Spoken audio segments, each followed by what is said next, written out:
go. Coming at you from a different angle. What's up, YouTubers? Financing the dream. You know, make its own way. Okay, so you got a dream. If you like doing certain things, you got to be able to monetize that so you can make it happen, right?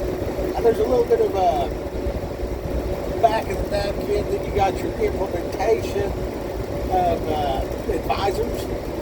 Hey, you know, do this, don't do that, and you know, how you're going to set up your business entity, be fundable. When you find out how to, you know, have your website interactions on the website, be fundable, you know, your Shopify's and all this kind of stuff. With the, you know, just tie everything directly to the beast. And because if they think they can take it away from you, they'll let you have it. You know what I mean?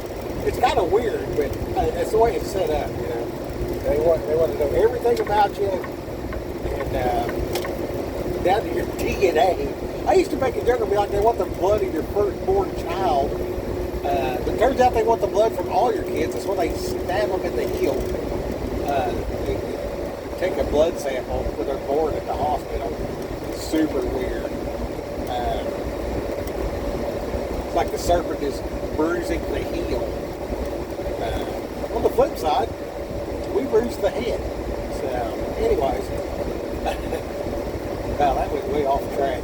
Okay, so the point of what I was going to say is, in your alms, in your, you know, the beak will always be with you. You know, and you're supposed to leave the corners of your field so the poor can go glean for themselves. So from what I see in the Bible, you know, if there's a traveler, a sojourner, if you will, seems like you take them in, you know, you have a guest house ready, and a little garden area type of thing or whatever, and the passers-by. I think it was the book of Jasher that really caught my eye, because where I come from, you know, if you come to my house, if you're hungry, eat it. If you're thirsty, drink it. You know, if you get a chance to pitch in and put it back, hey, you know, you're more than welcome to bring a gallon of milk in if you drink the last of the milk or whatever. You know what I mean? But if it's in there, it's free game. Unless Tracy's name on it. Tracy will write her name on her lunch, and you don't want to eat her lunch. Anyways, I think it was the book of Jasher I was reading where it really showed how Abram, in a world of chaos, was real good to the people, the passers-by, the sojourners, and like he could tell somebody's down on the luck, or if somebody's like a, you know, habitual mooch, or if somebody's just like passing through it, like, you know, there's no room at the inn or whatever, you know what I'm saying? So having that set up in structure like that, and then having a dependency on your bank account is one thing, and the security and all this kind of stuff like that. But that's transactional for right now. You know what I mean? Like, you can use that to kind of store up a little bit or whatever. But even in the Bible, you see these people, like, they hide their cave or whatever, and then they cry out to God that the earth would fall in on them during the tribulation. So, like, you know, I got some cans from 2019, and we ate them and everything, but I'm pretty sure if I walked out in the garden and got some fresh green beans, they would be much healthier, right? So, you know, use your wisdom to store up stuff or whatever, but your dependency's got to be God. And Abram really brought in a generational blessing that's still to this day by taking care of people that were passing by. So I'm more interested in a nice little deployable sack of, you know, necessities and hand out the window to this guy. Got a little sign that says anything helps. So You throw your Bible in there and some snacks, you can Vienna sausage and stuff like that. Maybe a $20 bill. Whatever. Some Duke wipes. You know what I mean? Pass it out the window to this guy. Go on about your business. Yeah, because it's real weird, especially if like you're in line at the stop sign. You don't want to jam up traffic. You know, this guy's staring at you or whatever. You're trying to not make eye contact. Instead of all that, you can just look at him, roll your window down, and be like, "Come here, then hand this dude some stuff." I mean, what you got wrapped up in this deal? You know what I mean? Oh, socks. You always want to put about 3 pairs of socks in your little Walmart sack of goods. Keep you 5 deployable sacks of Get Right. And New Testament's plenty. I mean, they need the whole thing, but I mean, you know, how much you going to carry around with you if you're homeless, right? So, simple translation, plain English. I like to hand them the bag of goods and then the Bible and say, hey, this ain't the family Bible. This ain't like this sacred, you know, got to keep it pristine. This is your practical, tactical Bible, everyday use. You find a page you like, rip it out, put it in your pocket, carry it around every day. You know what I mean? Like, if this gets tore up, it's okay. It's free. Don't worry about it. Get another one. Once you get established, get your, you know, Bible with your leather cover and all kind of, you know what I mean? Like, there's different swords for different applications. Anyway, so my endeavor is to, I was thinking about it, I said widows and orphans, right? So that's what really got me. And then I was a roofer, of course, and being a roofer, I grew up with a trailer that had a hole in the roof. And there was 2 trailers stuck together, and in the 2, we didn't connect the roof at the roof line. It was a little bit lower where we just like cut out. We made the sliding glass door on each trailer. One had one in the back, one had one in the front. We just kind of like parked them side by side right there. We just kind of opened up that entrance so you could step through to either trailer. So we had a single double wide, or double single wides. We had 2 double wides. Anyway, so we had a cobbled together structure we lived in. And I don't know how it did it. I really don't know. But we kind of froze it out or whatever, and then it would rain. There had to be some insulation or something in there that would puddle. And after a while, that water would weigh enough that it just give out. And of course, once the water was gone, it'd raise back up. So you'd be just sitting there, we'd leave a bucket in the floor, right, to catch the water, but you didn't know when it was going to leak. Super embarrassing, you know what I mean? Like your friends come over from school, you know, you're sitting around or whatever, it starts to rain, you're like, oh, man. Next thing you know, like, this thing just like does whoosh, you know what I mean? And it's all behind paneling and stuff, so you can't see what I'm talking about, you know what I mean? They're just like, what's with the bucket? Or it starts raining, and you're like, man, you go get the bucket and set it in the spot. They're like, what's that for? I was like, for when the ceiling leaks. And it would really surprise you because it was so random. It was based off the collection of water, which is based off how much it's raining. And it's just like, embarrassing factor 11. With spikes to 17 to 20. And yeah, somebody's going to make fun of that shit at school for sure. Anyway, keep a man humble. I'll keep it that. With a lot of anger in me. Anyway, later on, like, I can't get a job. I'm like walking down the road. This guy's like, come on, let's go roof this house. All right. So I go over there and I start day one. This dude's like showing me on the package, where the package gives an installation. And he said, don't worry about it, you know. And he said, just do it right. He said, if you just do it right, we don't have to come back. So that's faster. So even if you're slower than everybody else, if you don't have to come back, you're faster than everybody else that's got to come back. And, yeah, so I started ripping or whatever. Well, it hit me somewhere in there, like what's acceptable? Because they would give back then they'd give a 6-month warranty. And, you know, maybe 2 years. Maybe. Right? So I'm like, if I give a 5-year guarantee on my work, I'll get all this work. But like, how long should this last? And I'm seeing the price of a roof on a house, and I'm looking at this homeowner, and it's just like this widow woman that's old, and I'm like, I want to make sure this lasts the rest of her days and then some. So I settled on the number 400. So I thought to myself, when I put a roof on somebody's house, I want my craftsmanship to last 400 years. And then in roofing, it's leaked twice. I say leak 4. Okay? So what that is you got your underlayment that'll stop a leak.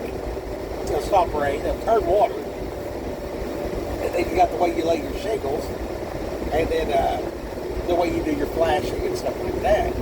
And then after I went to Florida, I learned about how if you stop the wind at the edge, if it doesn't start to peel off, it ain't got nothing to grab. But once it gets to flapping a little bit, you got 9 hours of 110 mile an hour winds.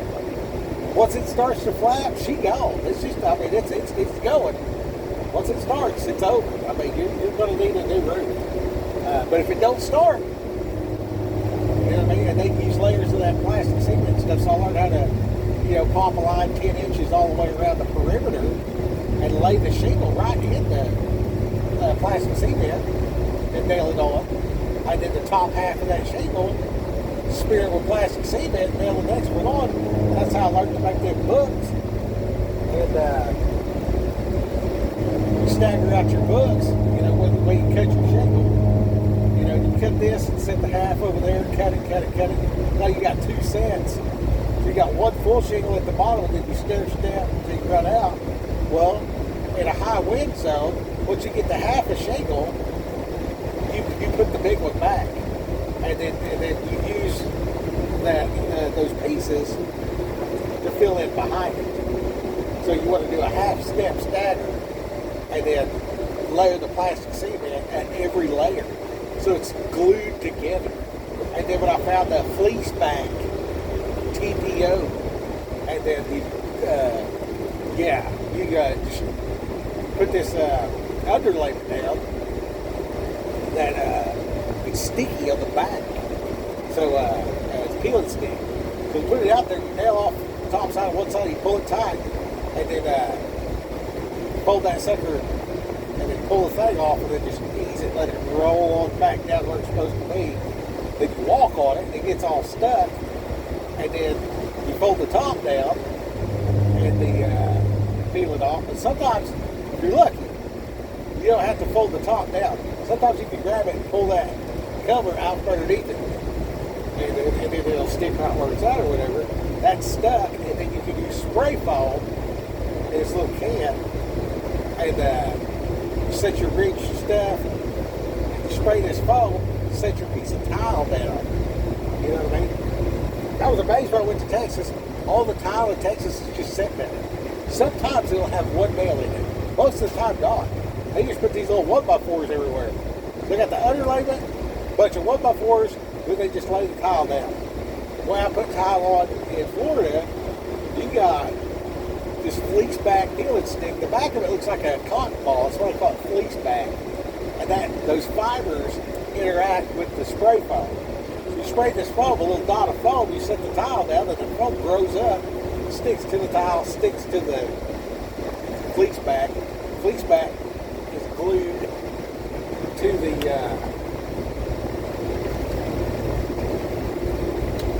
decking. So your CDX plywood or whatever, it's nailed off with a ring shank 16 every 4 inches on every rafter. Rafter's got the hurricane strap. Hurricane strap's tied to rebar, going to the rebar tied into the foundation of the house. So when the wind of the hurricane pulls on the tile, it's actually pulling on the foundation of the house. In Texas conditions, 400-year roof, right? And there's one even better than that now, where you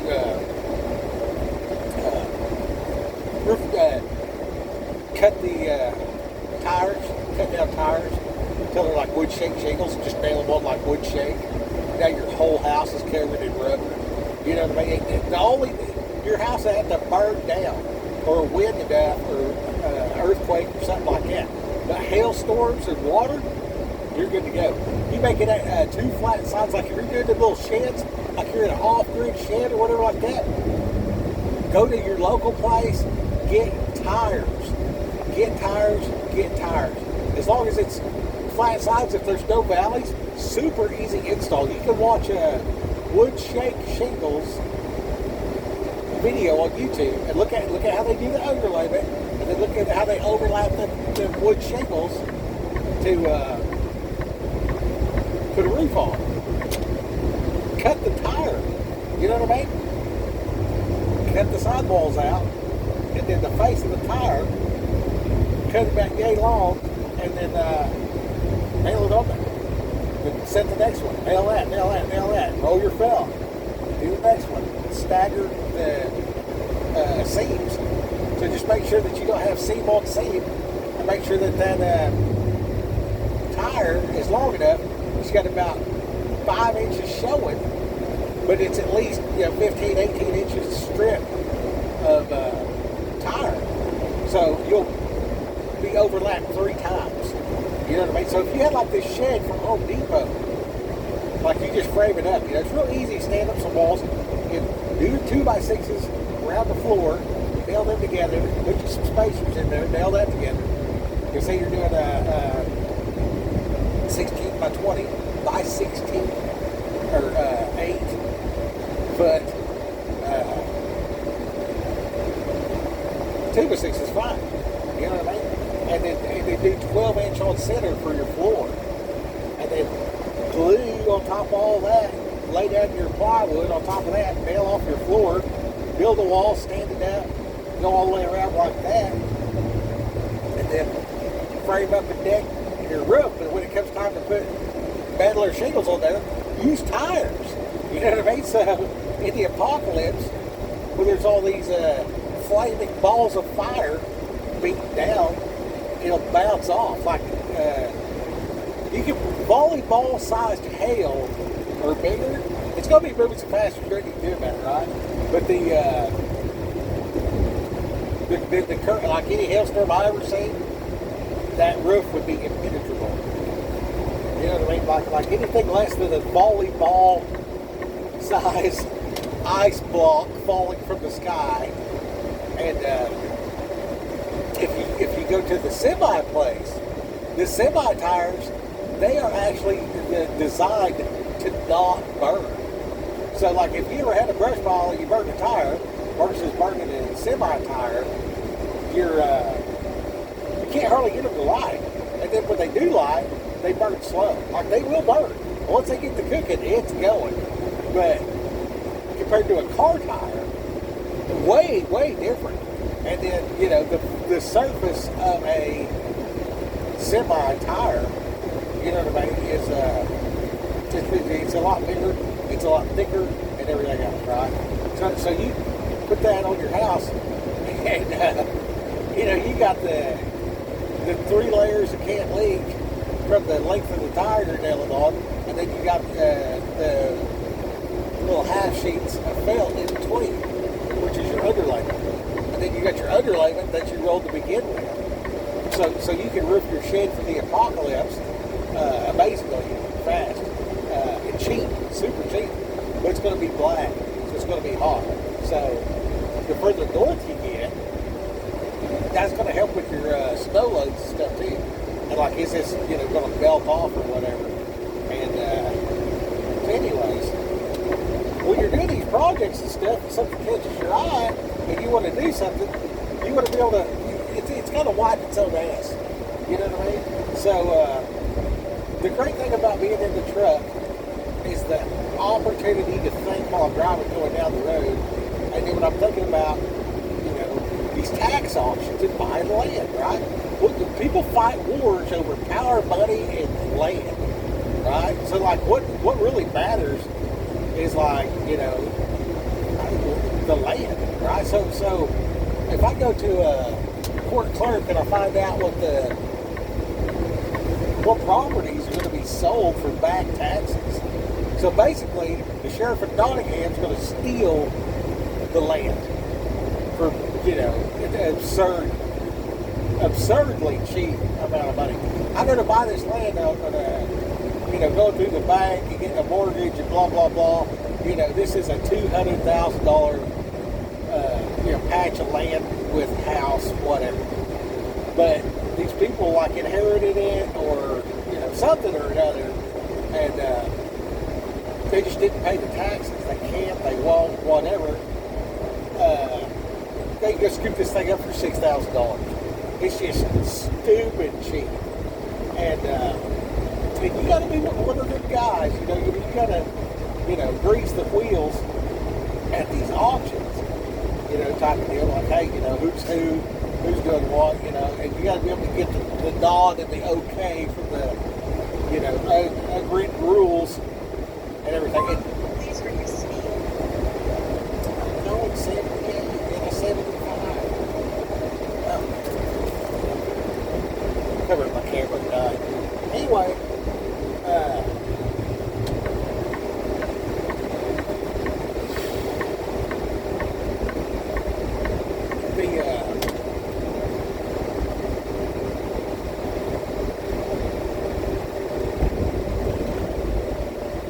the sheriff of Nottingham's going to steal the land, so you find out who's selling the land or whatever, or who's coming up, who's about to get foreclosed on or whatever. You can find all that out. Public record, right? So just go over to this dude's house and talk to him before he loses his house. Say, hey, look, man, let me buy this place off of you, but I don't want to live here.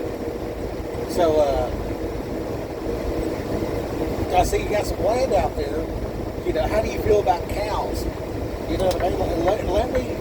Let me buy this off of you. You stay here in the house and let me know what needs to be done to fix this place up a little bit or whatever. I'll give you a vehicle to drive. If the vehicle breaks down, I'll fix it, right? And then you keep an eye on these cows, and then every now and then I'll send somebody over here with a truck and trailer, load these cows up and take them to the sale. And let's see what we can do here. Is that something you'd be interested in?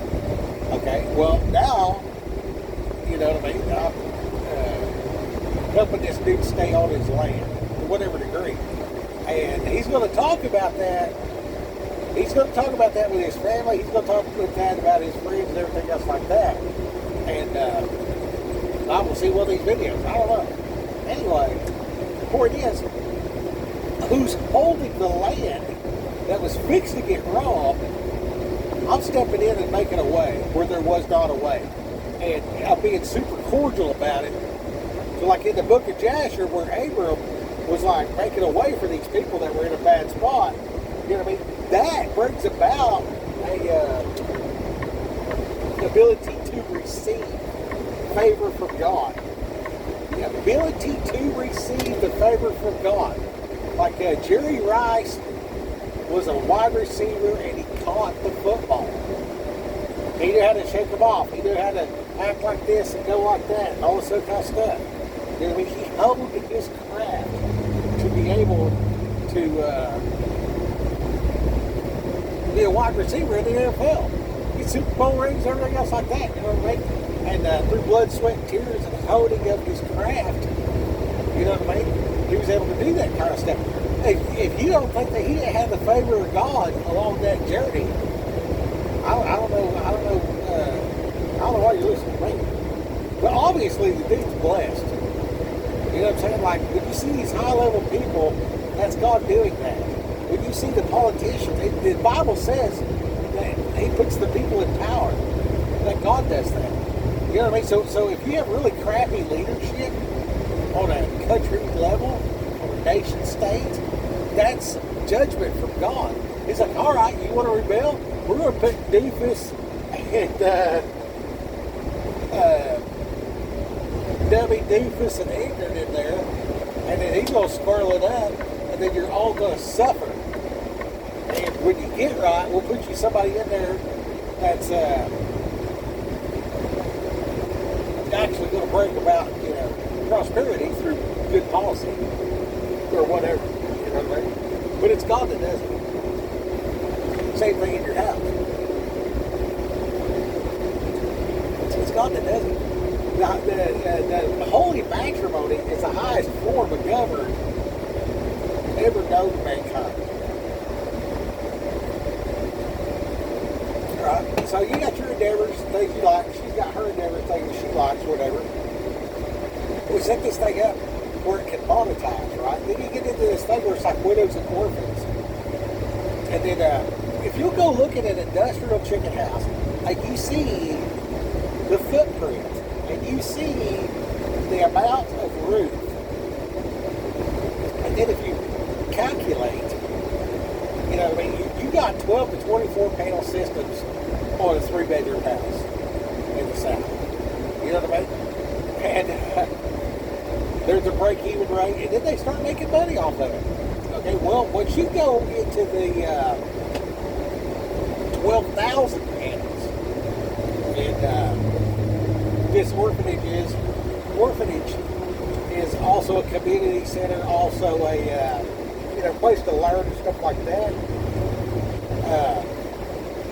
Bro, and then whatever factory, like manufacture something beside it, run the cord over there.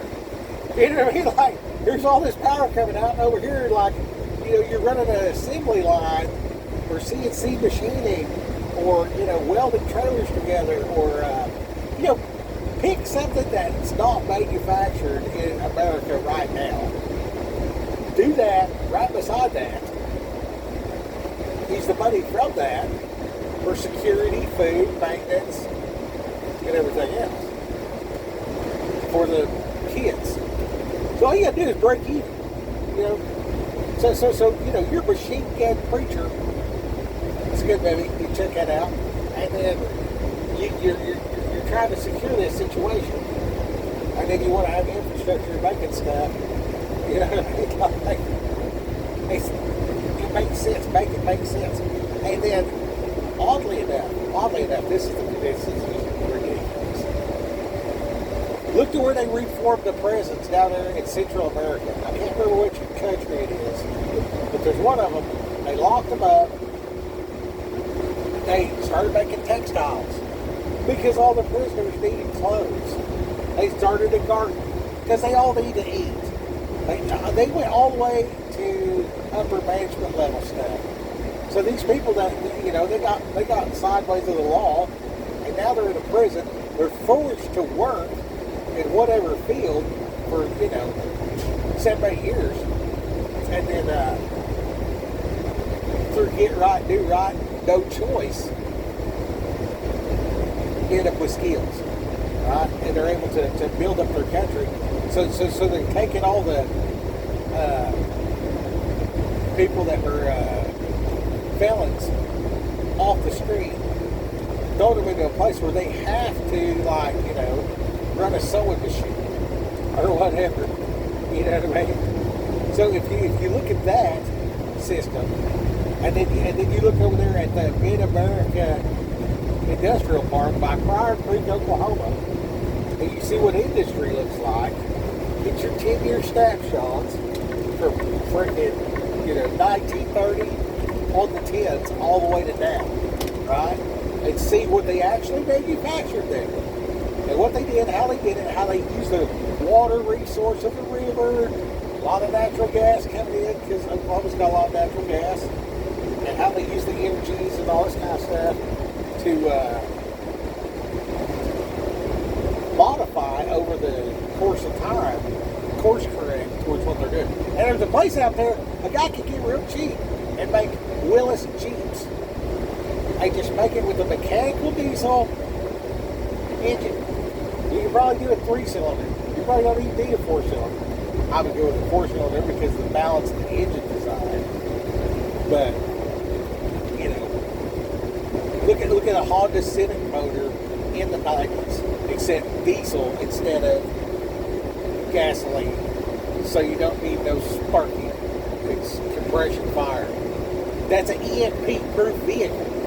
You know what I mean? Manufacture this deal, sell it for $12,000. You're going to be over-engineer everything. There's a foundry right there in the whole 9 yards. If you have them, make the parts. Everybody around there is technically inclined, and they have a little shop building out back. They got the bout right there, where the kids going to bout can learn how to run this CNC machine to, you know, build planetary gears for the rear end and the front differential. You know what I'm saying? Like, just rugged, overbuilt and tough. And, yeah, doesn't break. Yeah, like, you can put Stellantis and Polaris, like, to shame with the simplicity. Okay, now you got the farm kit, you know, put it together in a package where you can, you know, cheap in a box, shipped anywhere, and then all these farmers and stuff, you know what I mean? Like, this thing also has a PTO and a 3-point hookup on the back. Yeah, your Jeep is your side-by-side, is your, you know, going to town rig, is your tractor. I mean, bro, you know what I'm saying? You put that together and just make it where it won't break. It'll run off, you know, JP1 or diesel or kerosene or leftover grease from McDonald's. You know what I'm saying? Dude, it can be done. It can be done. And once this place is EMP proof, hey, what then? What are they going to do then? Oh, the power's out. Well, okay. All right, well, let's go siphon the water off this oil well. Put it in this Jeep. Go out there, plow that field, Johnny. Hook up to the water tank, go down the creek, bring us back about 1,200 gallons. You know what I'm saying? And every Tom, Dick, and Harry's got one, even the people in the cul-de-sac, because, like, you know, it's fucking cool. And, you know, your son's 10, 12 years old. You're like, hey, son, we're going to make a memory. You know what I mean? Pull something off your credit line, buy this $12,000 Jeep. You know what I mean? And then, like, set it up to where every time you buy one, Uncle Sam gets one for free. So you write off the $12,000 that it costs for this thing. You know what I mean? Dude, I got that. It's so doable. It's so doable. The concept is right there. They built an assembly line and everything. They were going to make batteries or electric cars or something. They just abandoned the project. Like you could probably go to the people that own the building and just be like, hey, this is what we're going to do. Like here's the business model. You know what I mean? You were going to do this, but let's do this instead. You know what I mean? And don't call it a Jeep Willis, but like it's a fucking Jeep Willis. You know, it's the what you talking about Willis. You know what I mean? So what's everybody talking about? Oh man, look at this deal. You know, can you know, jump the ditch and clear the highlights? No. No. I don't need that. I don't need that. You know what I mean? Yeah, it's cool to go out there and, you know, drive for, you know, 9 seconds in a quarter mile. Be the fastest guy on the drag strip. Cool. Yeah, awesome. And that's the thing, okay? But like, you know, I have a tractor, I have a vehicle that can pull a trailer, and I have a Ford truck that's about to die because he's going 100 miles an hour on the shoulder. Wow. That was almost bad. Anyway, Satan sent a kamikaze up the shoulder to try to get a man. So, if I got a PTO hookup, you know what I mean? I got my 4-wheel drive right here. I got my Spicer high and low. So I can do, you know, 4 speeds in the low, 4 speeds on the highway, and then another lever to pull for my PTO engagement. So I can run all my equipment that's attachable to a PTO, this 4-cylinder, you know, all mechanical diesel that, like, you're driving and the EMP goes off. Or you get home and the electric's off. You're like, honey, what happened? Oh, there was an EMP, blah, blah, blah, this and that. It was about 4 hours ago. Oh, I was wondering why I didn't have no cell service. But you finished plowing the field that day. You know what I'm saying? I did just like mass market these little 4-cylinder, all mechanical diesel engines. You know what I mean? And like that's what's, you know, on your Generac. That's what's at your gas station. That's what's, you know, all your critical infrastructure. Bro, non-electronic. You know what I mean? All analog. You know what I mean? There ain't nobody with some button to push to kill it or whatever. You know what I mean? Independence, baby. Independence. That's how we win. That's how we win. And there's nothing wrong with it. There's nothing wrong with it. Innovation to rule a nation. Half-stepping with my gray matter weapon. Got a lot of gray matter up here.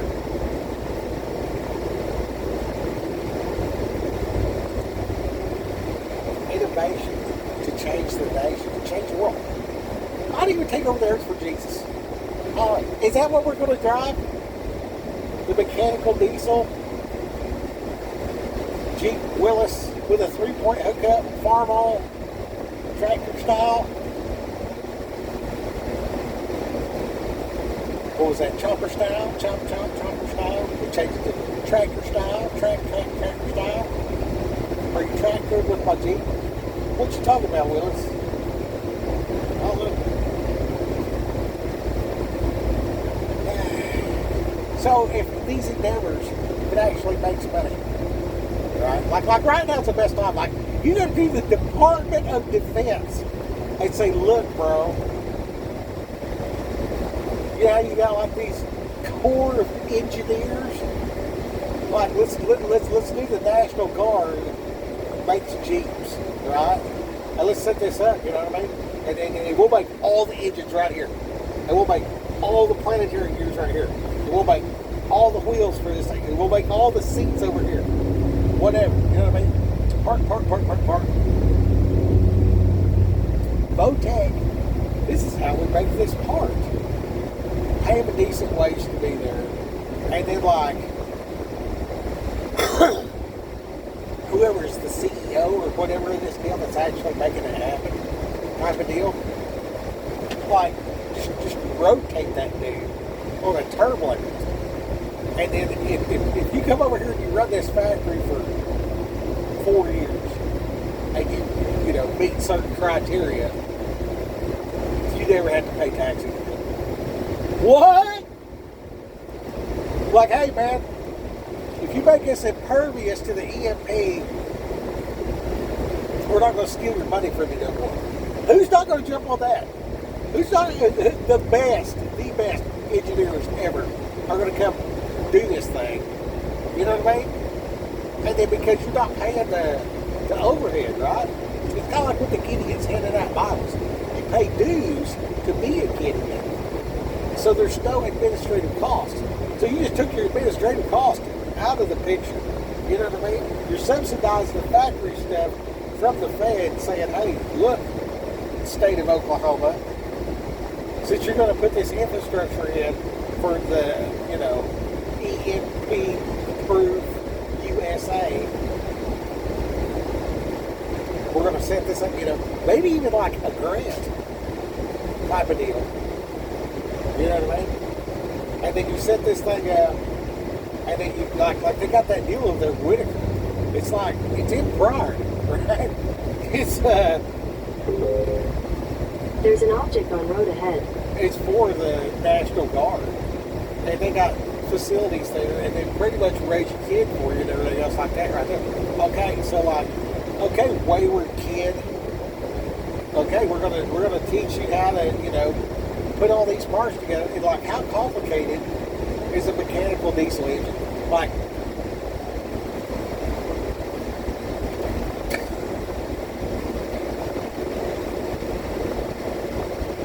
everybody's like, we're gonna have the most high-tech road and blah blah blah.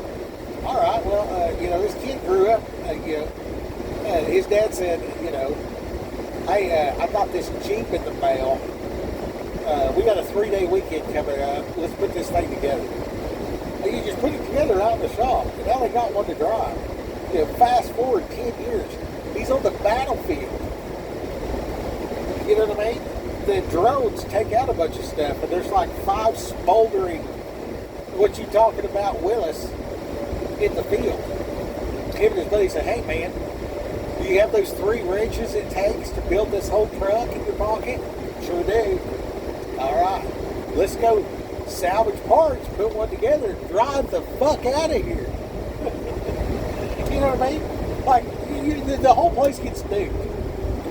4 years later, it's like, you know, Nagasaki has become less radioactive.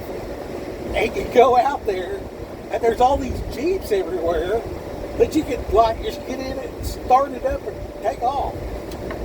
Put a crank through the radiator. You know what I'm saying? I mean, just old school. You know, have a starter, don't get me wrong, and a battery to start the thing. But just like manual shift, we can roll it down a hill, dump the clutch, or a crank start. I mean, like, I don't know why this ain't already done. It's so obvious to me, and that's the funny part is it has already been done. It was called a Jeep Willis, but they put a gas engine in it. You know what I mean? So like the innovation is simple fuel. That's the innovation. You know what I mean? Simple, cheap fuel. I mean, you can even go steam engine if you want it. But that seems a little bit too antiquated. However, if your goal is EMP resistant, well, you can harden your systems on the stuff they got now. It's been my experience that modern day parts are shit. I mean, pick a part, any part. They just make it better. Factory specs does the exact same thing, just, you know, made out of metal instead of plastic. You know what I mean? How much problems does that solve? How much problems does that solve? Anyway, these are some things. These are a few of my favorite things. And, you know, like how are you gonna get all this done? Favor of God. I'm gonna be real hospitable to my neighbors, as if I loved them like he is myself.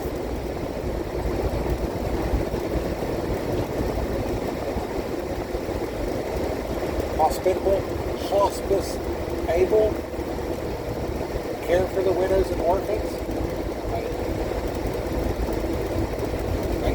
Makes sense. You know what I mean? It seems like everything I think of is so off the chart. Like, I didn't even say stuff about this for a long time. And then, like, well, I'm going to shut up because it's too long. All right, rock in.